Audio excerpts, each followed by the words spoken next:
Como está o progresso na superação de obstáculos à comunicação envolvendo pessoas com algum tipo de limitação ao movimento ou a algum dos sentidos, especificamente o da visão ou da audição? Neste Panorâmica vamos falar com alguém que tem experiência pessoal na participação do acompanhamento de quem, apesar da surdez e das limitações de fala, está em vias de concluir um curso superior. Connosco, André Couto, que para além dessa experiência pessoal de sucesso, é ex-dirigente da Associação de Amigos e Famílias dos Surdos. André, antes de mais, muito obrigado por ter aceitado o nosso convite. A primeira pergunta que lhe faço é como é que se lida com as adversidades comunicacionais que um surdo enfrenta? Quais é que são os principais obstáculos? Ora, muito boa tarde.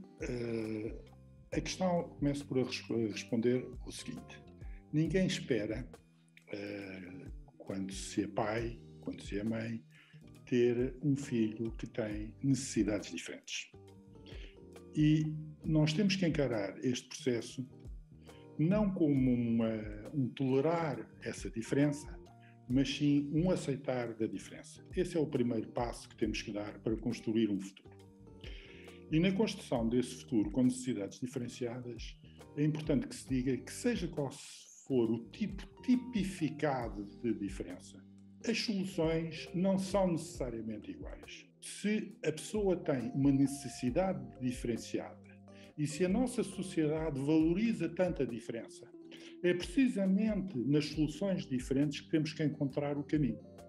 E, portanto, nós podemos ter as melhores tecnologias que são adaptáveis a determinados casos. Temos outras soluções que têm a ver, sem envolver a tecnologia pura e dura, que nos permitem chegar a resultados muito bons, extraordinários, diria, e que passam muitas vezes por um aspecto fundamental, que reside na valorização da pessoa. Sente que existe algum estigma para com as pessoas que não comunicam da mesma maneira? Eu penso que sempre que se vê alguém com uma necessidade diferenciada, e como eu referi, podem ser muitas, há algum estigma. Eu lembro-me que algo que me incomodava no princípio é coitadinha. Não, há um caminho a desenvolver, há um percurso a desenvolver e evitemos isto do coitadinha. Eu acho que é extremamente depreciativo. Nós temos efetivamente é que construir.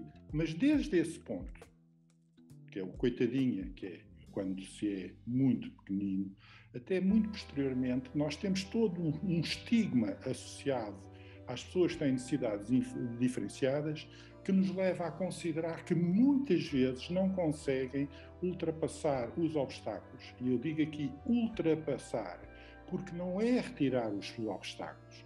Pode ser adaptado, mas ultrapassa-se o obstáculo. É evidente que há estigmas, e são tantos que nós temos que os ir desmontando ao longo deste percurso. E, obviamente, os maiores especialistas e quem vai ter que vencer e ultrapassar essas questões que estão ligadas com os estigmas são os familiares diretos. Qual é que é a preparação necessária que uma família de uma pessoa surda tem que ter para que todos possam comunicar plenamente? A opção que seguimos aqui em casa foi através da língua gestual.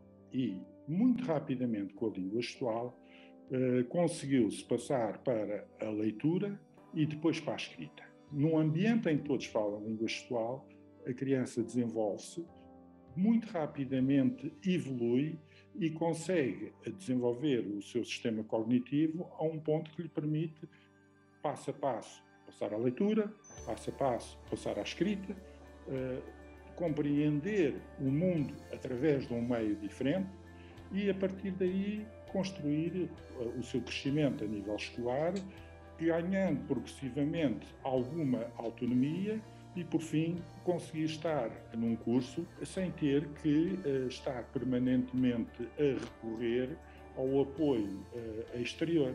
Um surdo consegue viver completamente independente? Um surdo consegue viver completamente independente, não tenho absolutamente dúvida nenhuma disso. Um surdo é igual a qualquer outra pessoa, a única diferença é que não ouve. Mas na maior parte das situações, por não dizer em todas as situações, ou 99% das situações, tem capacidade para fazer tudo. Pontualmente poderá ter uma situação que não é normal de um acompanhamento ou de um apoio. Tendo uma língua diferente, que é a língua gestual, eles conseguem fazer tudo o que nós fazemos com a maior das facilidades. Considera que a escola está preparada para cumprir o papel que lhes cabe na educação destas pessoas diferenciadas?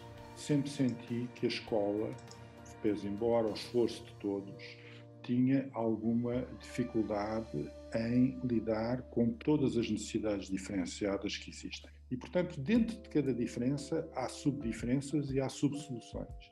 E é, portanto, nesta questão da individualidade de cada uma das situações que reside, na minha ótica, a grande diferença. É que pensamos, ok, estamos a criar uma solução diferenciada, mas depois não conseguimos chegar às subdiferenciações que é essencial respeitar para criar essa tal capacidade de autonomização e de crescimento. Portanto, a escola acaba porque a sociedade é assim, tem um discurso muito bonito em relação ao respeito pela diferença, mas depois acaba por criar soluções que, na minha ótica, são quase eugenísticas, quer dizer, acabamos por nos tornar na sociedade, que é uma das grandes responsáveis, na minha ótica, por termos tantas pessoas com dificuldade porque não foram supridas na fase crítica as soluções mais adequadas, acabamos por criar cidadãos com mais dependências.